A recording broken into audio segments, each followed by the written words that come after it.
will do bad things and try to convince himself that it's not bad, or convince himself that he's doing it out of love. Yeah. Yeah. The other thing, and I don't know, because I know you got a thing. We have to talk about the last 3 minutes of the movie. Yes, we do. Now, And this is something that I do want to get to, because there is at the end this, like, what would ordinarily, I think, in a movie like this, a historical piece, be relegated to the captions at the end. 10 years later, this person did this. Here's what happened to everybody in the movie. But they do it as an old-time radio show from 1947, Yes. 20 years after the events of the film. What did you think of that? I loved it.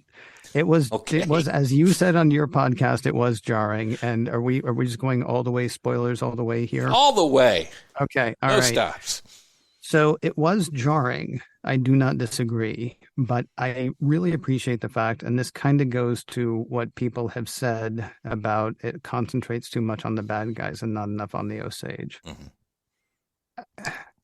This wasn't that movie. One of the consultants on the film who actually worked with Scorsese on the language and on the presentation has done an interview where he was like, yeah, I wish it was more about the Osage, but Scorsese's not Osage.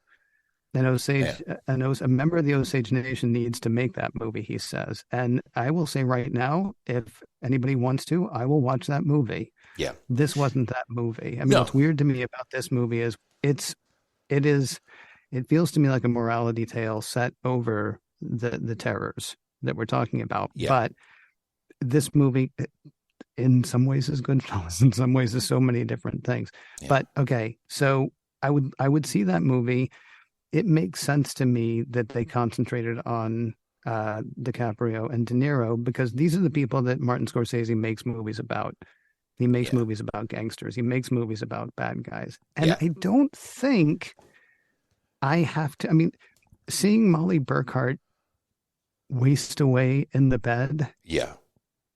It was heartbreaking. Right. Seeing Anna die was heartbreaking. Right. I think it was Anna. Forgive me if I can't remember her name. If you can't see all of that happen and not have part of your soul crushed without having to concentrate on it for an hour, it's terrible. What is happening is terrible. Right. And yes, attention should be paid. Honor should be paid to the people who were killed.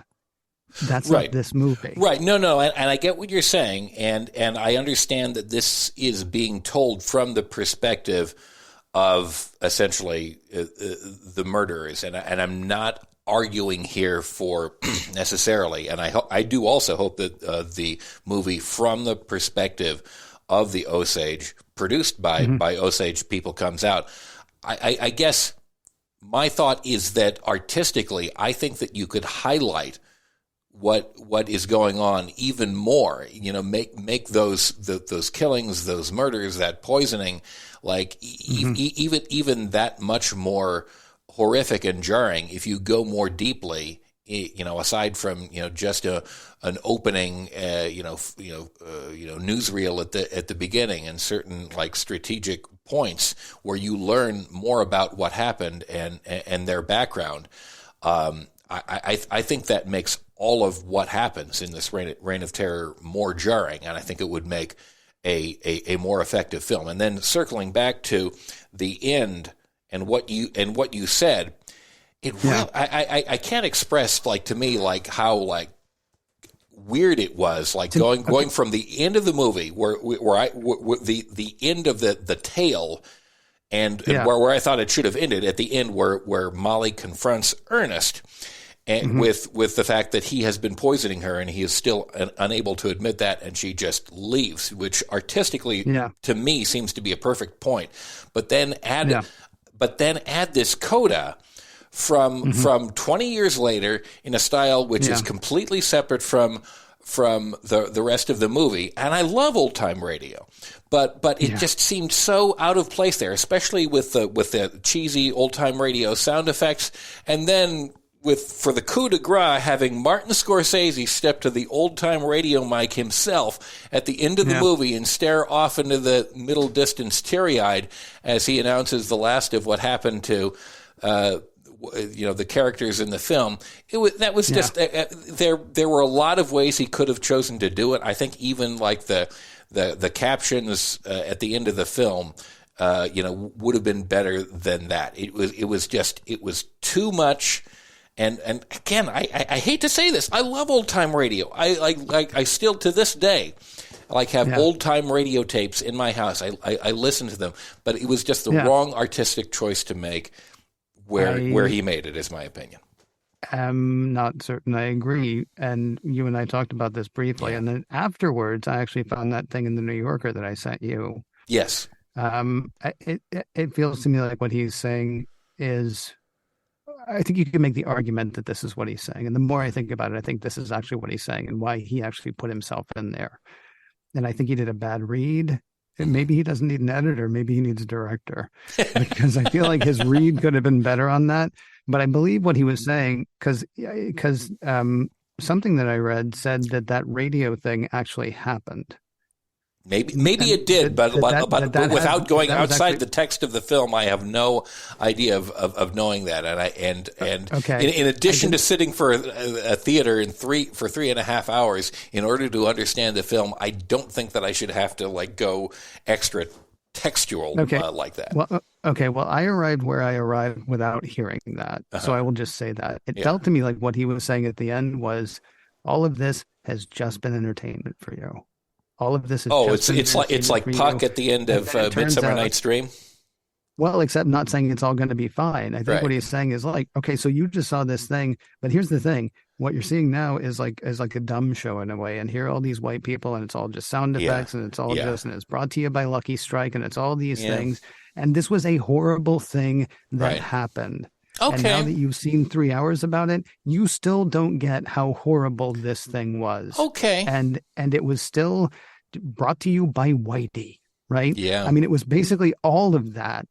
And it's weird to sort of say at the end of, making people sit there for 3.5 hours and spending $200 million of Apple money and however much time and rewrites and all that.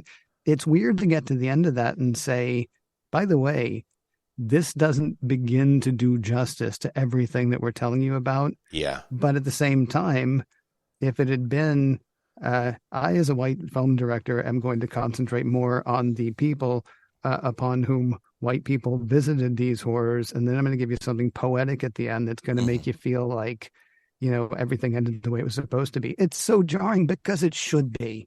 Interesting. It's so jarring because it should be. And it drives home to people, what you just watched was a farce compared to the reality of what happened. I will admit, Ken, that is an interesting perspective. It makes me think viscerally. I still can't process it in that way, but the idea as you convey it makes me think that, okay, that is a good, if that was it as it was intended, that is a worthwhile thought and structure, even if something is initially alienating. Because I know there are a lot of things that I enjoy watching that I have found at first alienating, and that most people find alienating also. I'm not sold that was the right way to do it, but you have definitely given me some food for thought, and I will ponder that, and I will process that because that. If indeed that was the intent, that has some merit to it.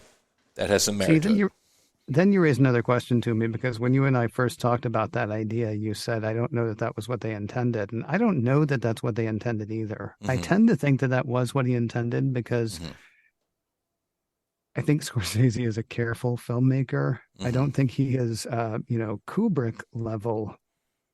Well, taking care of every single who shot is Kubrick level when it comes to being methodical, right? But even if this was a thing he didn't mean to do, that's what I ended up getting out of it. Right. Some of the best TV episodes of things that I've actually watched and studied, I'm pretty sure were not meant to be nearly as whatever as what I got out of it. But if you make art that somebody is able to take that away, if it's a happy mistake or a happy accident, then I don't think that diminishes the art. Interesting. And that's what I got from it. That's what I took. I tend to Interesting. think it's what he meant to do because he is so careful. But if he accidentally told me that, what he had done was just, just a dumb show compared to the reality of it, Mhm. okay, well, thank you very much. And I will actually give him another 3.5 hours of my time for that film again Right. because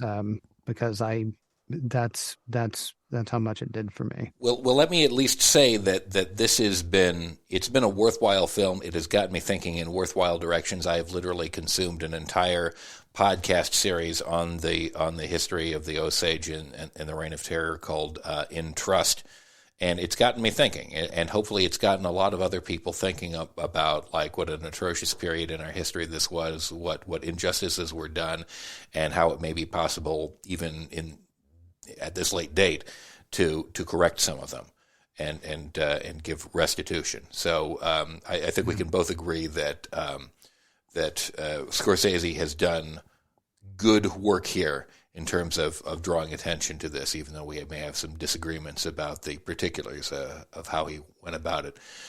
Ken Ray, thank you so much. We need to talk more. It is Okay. wonderful. There is a whole conversation that took place prior to my hitting record about fountain pens that at some point should be should go public or be expanded upon.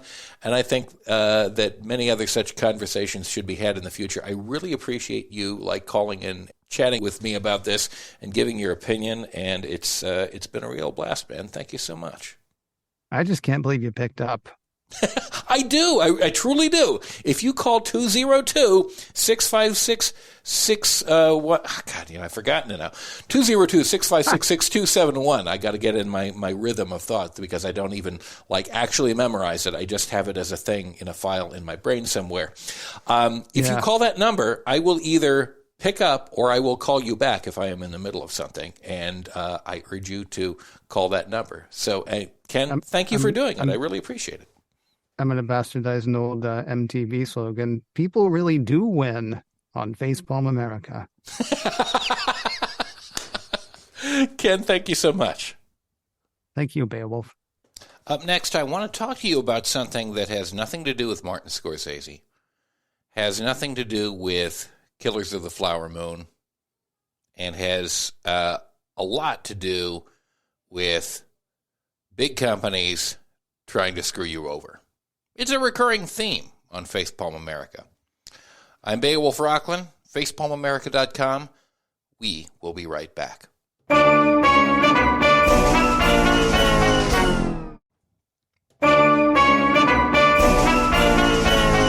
Facepalm America. I'm Beowulf Rockland, facepalmamerica.com. So, you rent cars from time to time, right? It's pretty likely. It's something I do from time to time when I'm on a vacation, when I'm taking a business trip. That's when I do it most often. And given my interactions with big companies, especially car companies, especially car rental companies, I don't have any particular reason to be super nice to them. They charge me what is usually quite a lot of money, and the process of renting a car usually is not super pleasant. But one guy in Pasadena, California, actually went above and beyond.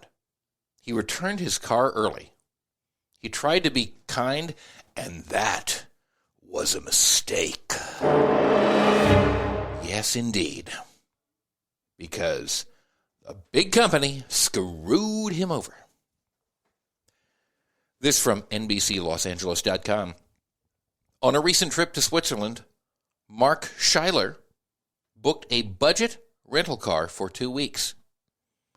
When his travel plans changed, he returned the car a day early and got a sticker shock surprise. The way car rental companies are now, you pull up in a line and you get out and hand somebody the key and you take your luggage, and they say, we'll email it all to you, he said. He was shocked when he got that email. Schuyler didn't expect a